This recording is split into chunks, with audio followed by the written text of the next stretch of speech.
Lincoln was elected to unite a country and stop slavery. Democrats smeared him, went to war against him, assassinated him. Now their target is Trump. America was never great! Slavery, genocide, and war! Donald Trump wins the presidency. So help me God. They say he's killing America. There will be a vote to impeach. They say he's a racist. This was a white lash. And a fascist. Who are the real racists? Northern Democrats had conspired together with Southern Democrats to take away the fruit of other people's labor. Who are the real fascists?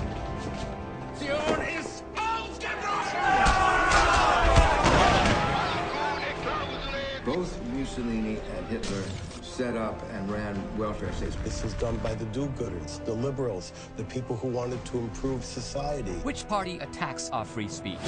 How dare you speak against the law? Our religious liberty and our personal safety. A nation dies when its people are not free. We too must fight for freedom, regardless of the price we pay.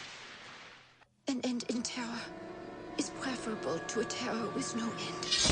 The stakes could not be higher. We're talking about America, the greatest nation on earth. Lincoln saved America for the first time.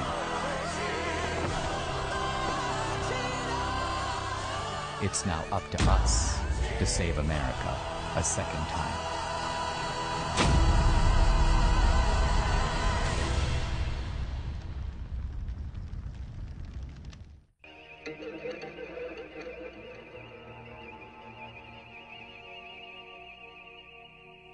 I live most of my life out on YouTube with only a little channel, a handful of subscribers.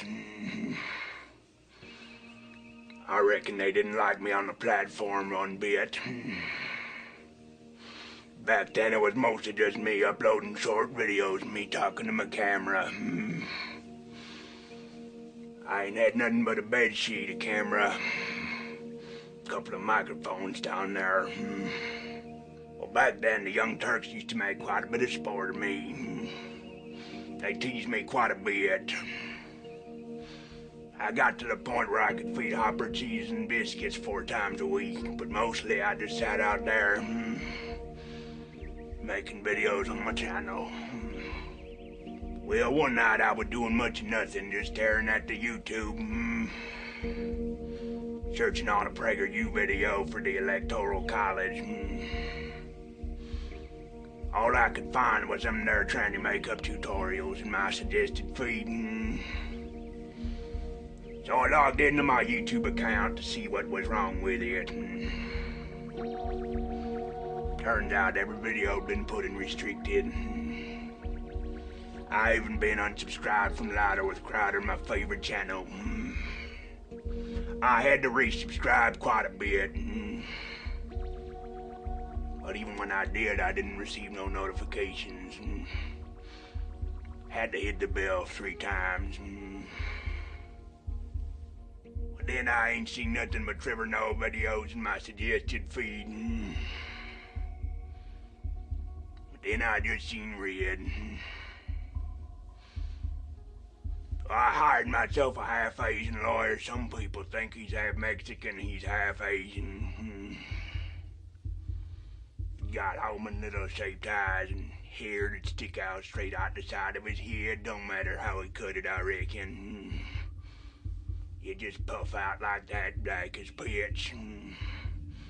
'Cause he's half Asian and whatnot.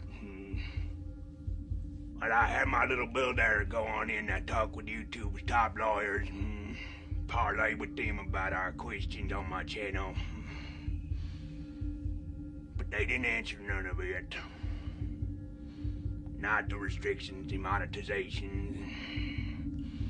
They just kept asking us to spend more money on advertising and screaming, "What'd you do, Tranny Bane, for? What'd you do, Tranny Bane, for?"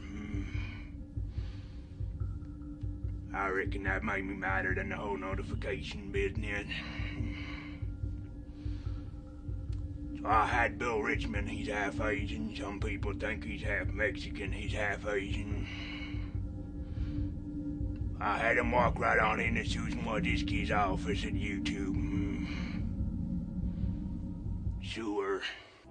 It explains the trouble that I'm always in.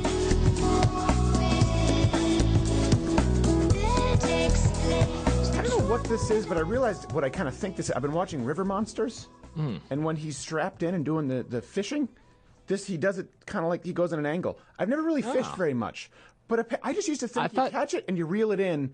Apparently, you have to give it some line. It's a whole. That's why people are into it. I thought you were just pre-scrubbing your dishes before you put them in the dishwasher to have it do the rest. That of would the make job. sense. That's what I thought that was. And you know what else? It also makes you a tremendous fighter. It does. You will win the Valley Karate Tournament if you wash enough dishes. All right, our next guest, huge name, obviously in the conservative movement and film side. He's had some movies, some of the biggest documentaries of all time. We've had him on the show before. You can follow him on the Twitter at Dinesh DSouzas. That kind of spells you know who it is. His latest, The Death of a Nation, premieres August 3rd. Mr. DSouzas, how are you, sir? Great to be on the show. I'm glad to have you on the show. Now you're looking tan, which I know is a weird thing because you're a minority, but you're looking more tan than last time we saw you. Been getting some sun? I think it's because I did a family trip to Hawaii, and every now and then I have to reinforce the natural tan, and so plus this also preserves my ethnic credibility. Yes, exactly. I remember I sometimes preface my statements with "as a person of color." Yes, that's not going to really work if I'm not a person of color. Well, you're really a person of a shade more so. But it's funny because we were just talking about that. I think yesterday, the NAACP, you couldn't say color people. It became racist for so long, but they just never admitted it. And now they're kind of right back into it. They just reversed it to people of color. But that includes everyone, yourself included. So it's not very accurate. This is true. I think what it is that the Democratic Party these days, the Democratic Party used to be the party of the working class, right, and the Republican Party was the party of the business class.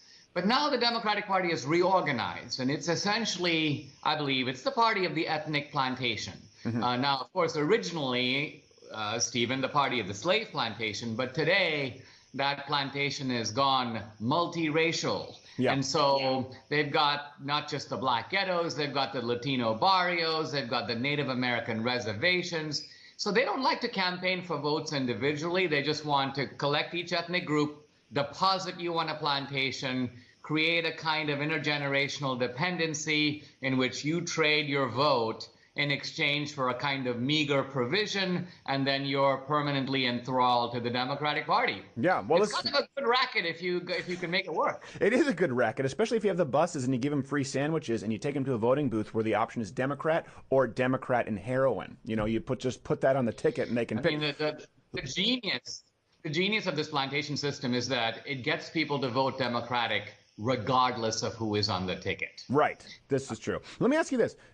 Have you ever referred to yourself, or does anyone ever refer to you as Asian American, being Indian? Because I always wonder about that. Well, of course, all these categories are kind of bogus. I mean, when you think, for example, my wife's Venezuelan, right? So she falls into the Latino camp, but that camp includes Cubans, it includes Mexicans. Similarly, the Asian category is very wide. I mean, obviously, Indians and Chinese don't have a whole lot in common ethnically or even historically. Right. But we get thrown into the same barrel. And to me, the puzzle about it isn't the ethnic label. It's why Asian Americans aren't voting in ratios of 80 to 90% for the Republican Party. As a group, Asian Americans are they're meritocratic, they're entrepreneurial. They are socially to the right of Pat Robertson, and yet, for reasons unknown, they are still in the Democratic camp. I don't know how Asians are thought to be smart, but this is one area in which that... Hold on, so let's be careful. They're still very smart. They're just misled on that. But I always wonder, because people, Oriental, we've always said this is a much more accurate term, because a lot of people, they would not say, oh yeah, Dinesh DSouzas. If I were describing you to someone who didn't know you, yeah, he's this guy who's written a lot of books, and he's that Asian American guy. That's not... Only white feminists are even offended by it at all. They use it all the time. You go to any Chinatown, Orientals on every building. If you said Asian American, they'd go, behind the Indian gentleman? So Dinesh, tell us about your latest film now. You've done quite a few that have been really big, and this one is Death of a Nation. We have some footage rolling here. What's it about? What can people expect? Well, the poster is a little bit provocative. We morph the heads of Trump and Lincoln, and of course the never Trumpers who think it's that Trump is a steep falling off from Reagan, I think are going to have a constipation attack here because you know, how dare you compare Trump to Lincoln? But interestingly, the situations of the two guys are not that dissimilar. I mean, let's think about it. All this political craziness we've been seeing since the election is about a major political party, the Democrats, refusing to accept the result of a lawful election. An outside guy comes in, challenges for the Republican ticket, knocks out the favorites, and then beats the Democrat. Well, that happened in 1860.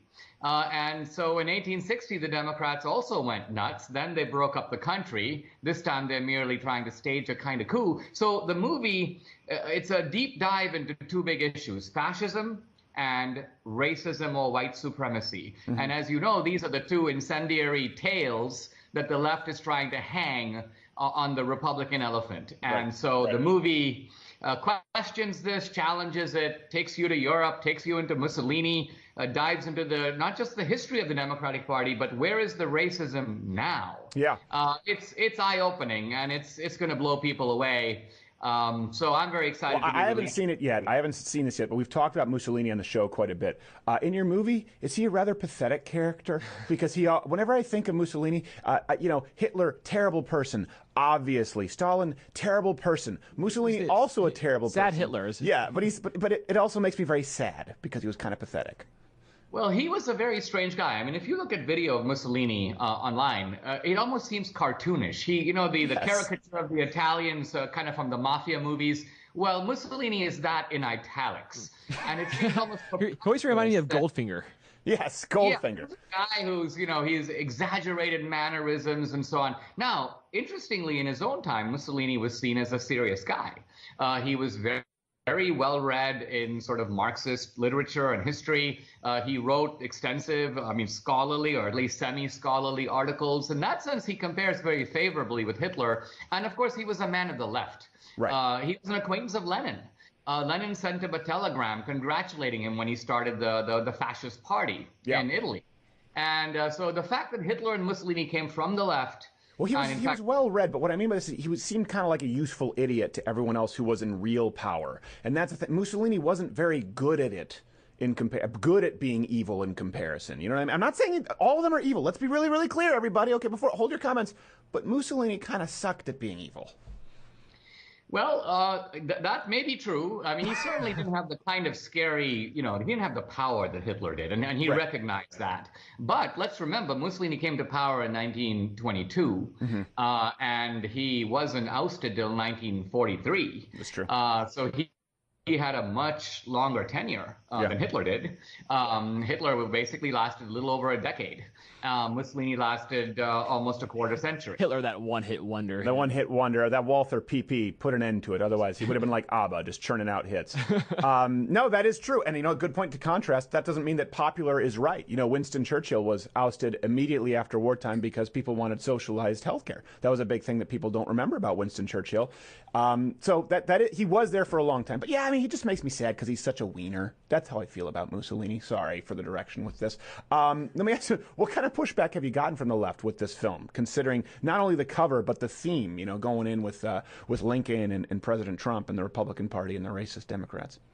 Well, we've held back both on the film and on the book. The book comes out July 31st. The film is out August 3rd. No one's seen it. And it is funny that some people are attacking it without having seen it. But, and in the past, we've done a lot of screenings and things so people were able to see the movie before it came out. But we're opening in one big bang in 1,000 theaters next week. And I expect that things will get kind of lively at that point. Yeah. Now, of course, there's a professional cadre of critics who tend to go see the movie, and then no matter what it says, they start bashing it. Yeah. And this is because they're on the left. And ironically, the better the movie is, the more effectively it makes the case. The lower these guys tend to rank it because they realize that this is going to cause them ideological pain. So we pay no attention to the critics. What we pay attention to is the audience. and I predict the audience is going to love the film. I do think they're going to love the film. A good example of that actually was, did you ever watch the miniseries The Kennedys with Greg Kinnear? I love that. It was very, very well, put it this way, it is undeniably well done. Because a lot of conservative stuff, a lot of Christian films out there, not all that great. We all know that. The Kennedys was really, really good. And it was actually very accurate. And that's why they didn't like it. And it got panned by a lot of critics. Final question. We do have to get going, Mr. DeSouza. Full pardon from the United States president here with basically undoing the misdeeds of this previous administration. What does that feel like, and can you now buy a gun? Yes, I can. I can also vote again. So I've got my rights back. I feel like I got my American dream back.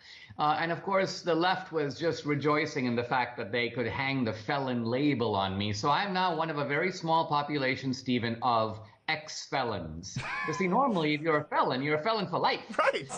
There's a small population of us pardoned guys. Right. Anyway, I was on CNN and they were like, Dinesh, you really are the beneficiary of preferential treatment. Very powerful people like Senator Cruz and the president got you off. And I'm like, well, you know what? Some very powerful people named Obama and Holder and Preet Bharara got me into this in the first place, so it took a few powerful people to get me off. They were too busy getting Chelsea Manning a wiener. Yeah, exactly. Or removing it. Which way did he go? Yeah, I don't know exactly. Something with the Manning and it involves a wiener. But that is, I'm glad to hear it. And you're like the Count of Monte Cristo. Most people go in and they're in prison and their reputation is tarnished for life, but you were just putting lines on the wall, scratching it through. You made your way out. And as Edmond Dantes, you put the other guy in the back of the caravan and sent him to prison. Then that's just the leftist critics in the media. They're just going to seethe over this forever, Dinesh. Enjoy that. Well, I'll feel that the Count of Monte Cristo script is fully played out when Obama or Hillary occupy my now vacated bunk in the confinement center. It's waiting for me. Yes, there you go. Preferably with a very angry inmate. I shouldn't say it. We don't mean that. A little bit. All right, the film is, of course, Death of a Nation. It premieres August 3rd. There's a book to go along with it. You can follow him at Dinesh DeSouza. Dinesh DSouzas, just because sometimes we're like, I can't find him, and they're doing DSouzas because Nick DiPaolo confuses people. Mr. DeSouza, thank you so much. We wish you best of luck with the film. Always a pleasure. Thank you. Enjoy your freedom. Nicole Arbor after this. There it is again, so strong.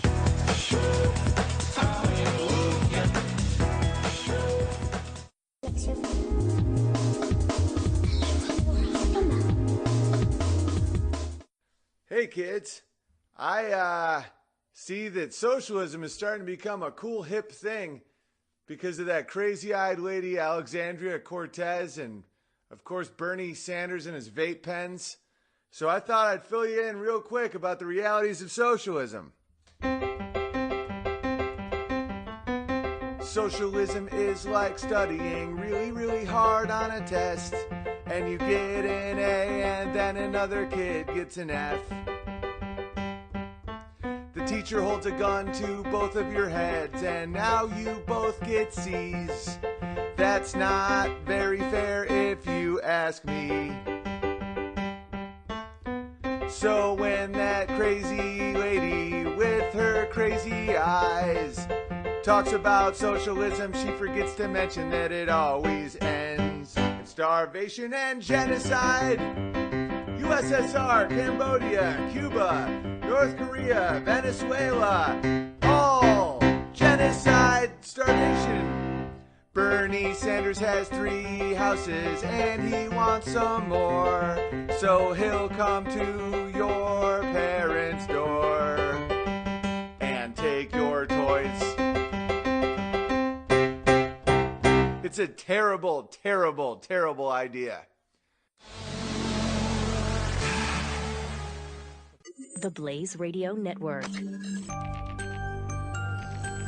On demand. Hello, it's Stu, along with Mr. Glenn Beck. Hi, Glenn. Hi, how are you? Mm-hmm. Our podcast today has lots of very interesting topics. Podcast is really good today. Yeah, good Bill O'Reilly today. He was on with us for a full hour, talking about, everything from the media attacking Trump to, what it was like back in the day with Sam Donaldson and Ronald Reagan. He told an interesting story about Sam Donaldson working at ABC back in the day when, I think Bill was probably about 60. He said it was, he told a great story, but it started because we pulled out an amazing clip of Sam Donaldson trying to go after Reagan. Oh, so good. And when you hear this clip, you're going to be like, that's why that guy was president. That's why everybody loved him. It was amazing. We also have a guy who, the night before the Facebook earnings call, made a bet that it was going to go down and was proven right with the largest stock collapse in a single day in U.S. history. Yeah, we start the podcast on that. That's pretty amazing. Also, California versus Texas. This has been an incredible conversation we've had over the past couple of weeks here. You may have seen a little bit of it on television as well, but you really go into depth on the podcast today. Yeah, I mean, I wondered, why does California have the rolling blackouts when it's 90 degrees? And here's Texas that has we've just increased our population this year by 500,000 people. We don't have any problem with rolling blackouts. In fact, our energy is 10 cents cheaper in California. No, 8 cents cheaper than California, and 3 cents. Oh, jeez. This is what happens when Glenn tries to do numbers. Yeah, California's energy is 50% over average. Texas's energy is 20% below average. I don't even know what that means, do I? It seemed like I may have made it a little more simple. Maybe a little more simple. Hopefully, your book, Addicted to Outrage, September 18th, does not have you... No, there's no statistics There's in no improving stats from Glenn in this book. It's actually really well researched. It's really good. And we get into a little bit of the detail on that as well, coming up on today's podcast. Glenn Beck. Well, you live by the algorithm, you die by the algorithm. Facebook got straight up slaughtered yesterday. By the time Wall Street closed, Facebook shares were down 19%, wiping out $120 billion of the company's value. $120 billion. To put that into perspective, that is almost 4 times the entire market capitalization of Twitter. Wow. This is the largest single-day wipeout in stock history.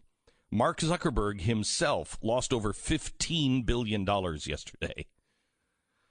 Now, the official reason, and you're going to hear from business analysts, is the media will just say, well, this comes a day after executives forecast years of lower profit margins due to Facebook's concerns over privacy and its role in the global news flow. Yeah. Well, that plays a little bit of a role. Privacy concerns are definitely real. The Cambridge Analytica thing was a nightmare. But the second part of the quote that I just read, where Facebook, they're managing the role in the global news flow, that is, I believe, the entire reason why people are beginning to bail on the company. Facebook was valuable when you could go there and you could pick and choose the type of content that you wanted to see. You could choose what was important to you. I don't want Facebook choosing for me. Facebook's algorithm has been destroying media companies lately, especially the smaller ones, and even more so, what a surprise, those that lean conservative. The Independent Journal Review, this was a conservative site that focused on millennials. They had to lay off almost all of their employees back in February. Why? Because Facebook's algorithm was choking off their reach, and IGR is just one of the many that are struggling because of it. All of us in conservative media have felt the algorithm change like nobody's business. So now, why would Mark Zuckerberg and Facebook do this? A, it hurts their business. B, it hurts their own business model. It's because it's the typical progressive mindset. That's all this is. Listen to this quote from Zuckerberg a few months ago when he focused, where he laid out their areas of concern in 2018. He said, and I quote, "We feel a responsibility to make sure our services aren't just fun to use, but also good for people's well-being." Oh.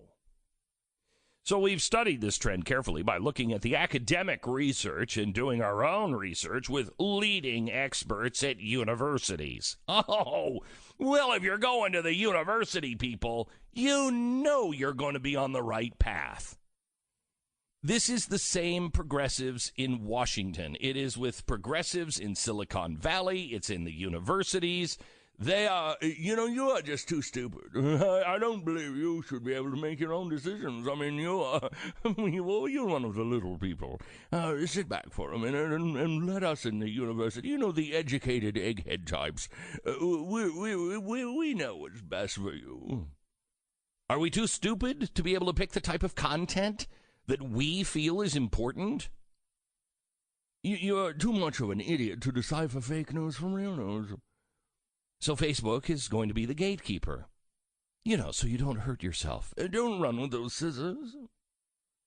I'm sorry, but that's not why I signed up for Facebook. I don't need some progressive computer algorithm telling me the content that I should or should not be consuming. I can do that on my own. See, what the progressives never allow to happen is let the free market fix it. Because it will. It will. The free market will fix it. And if Facebook doesn't do it, somebody else will come up and they'll do it. Why is it that Facebook is the only one with the control of the algorithm? Why don't you have control of the algorithm? I want to see more of this, less of that. Why? Well, because Facebook loses its control.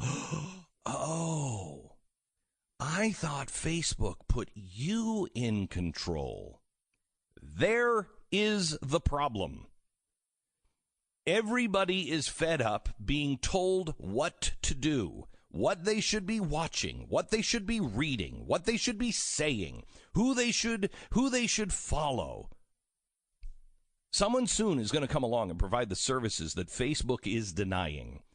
The free market fixes these situations, and yesterday the free market fixed progressivism that was growing inside of Facebook. Go to Wayne in Ohio. You're a publisher of a local newspaper, Wayne? Yes, I am the only media source in the county with a population of about 50,000 people. And about 5,000 people have proactively reached out and liked my page, presumably because they want my content. But when I publish something on Facebook, about 500 people will see it, and Facebook will offer me a chance to, quote-unquote, boost my post for $5 because they are holding my own readers hostage and strangling my content because they want me to pay to reach my own readers. And that's the problem. Incredible. If I want to boost my reach, it shouldn't be with the people who said they want to see it. I should be paying to boost my reach to a bigger audience, which is how it used to be. It's right, yeah. And that's the way it should be. It should be. I mean, and another layer of this, and I don't know if Wayne is on this bandwagon or not, but I mean, a lot of these companies that are publishers paid Facebook millions of dollars to get access to the people in the first place. So they paid Facebook to build a large audience, and after they gave the money to Facebook, Facebook said you no longer can reach that audience. I don't know how that's not a gigantic scandal. Yeah, it's bad. It's bad. Wayne, good luck. Good luck. God bless. Thanks. Glenn Beck.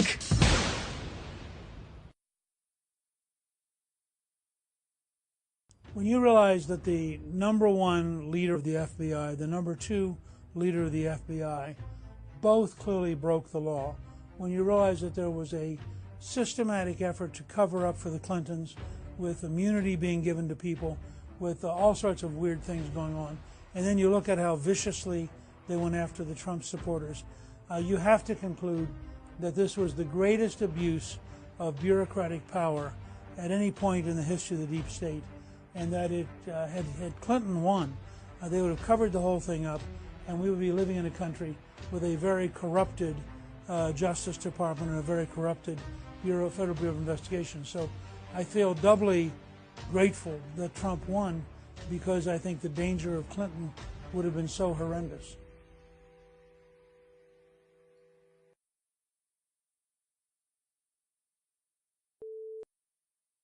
You know, the idea that we create this sense of complacency when all we do is talk about somebody else's responsibility as though it's our own, and vice versa. Anyhow, a whole lot of things. I could talk at length about the many little distinctions we made and the endless list of ways that I got it wrong. But what it all comes down to is this. I have formed a theory, and I'm going to share it now in my remaining 2 minutes and 30 seconds. It goes like this. We've declared war on work as a society, all of us. It's a civil war. It's a Cold War, really. We didn't set out to do it, and we didn't twist our mustache in some Machiavellian way, but we've done it. And we have waged this war on at least 4 fronts, certainly in Hollywood. The way we portray working people on TV, it's laughable. If there's a plumber, he's 300 pounds and he's got a giant butt crack. Admit it. You've seen him all the time. That's what plumbers look like, right? We turn them into heroes or we turn them into punchlines.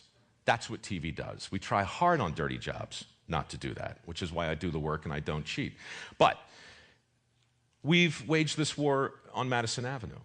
I mean, so many of the commercials that come out there in the way of a message, what's really being said? Your life would be better if you could work a little less, if you didn't have to work so hard, if you could get home a little earlier, if you could retire a little faster, if you could punch out a little sooner. It's all in there, over and over again and again.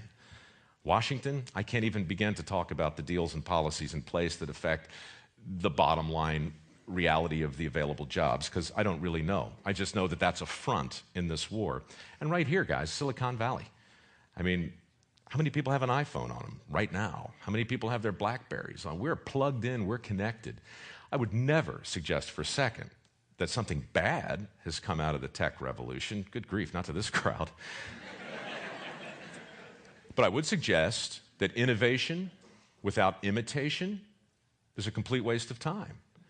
And nobody celebrates imitation the way dirty jobs guys know it has to be done. Your iPhone without those people making the same interface, the same circuitry, the same board over and over, all that, that's what makes it equally as possible as the genius that goes inside of it. So we've got this new toolbox, Our tools today don't look like shovels and picks. They look like the stuff we walk around with. And so the collective effect of all of that has been this marginalization of lots and lots of jobs. And I realized, probably too late in this game, I hope not, because I don't know if I can do 200 more of these things, but we're going to do as many as we can. And to me, the most important thing to know and to really come face to face with is the fact that I got it wrong about a lot of things, not just the testicles on my chin. I got a lot wrong. So we're thinking, by we I mean me, that the thing to do is to talk about a PR campaign for work.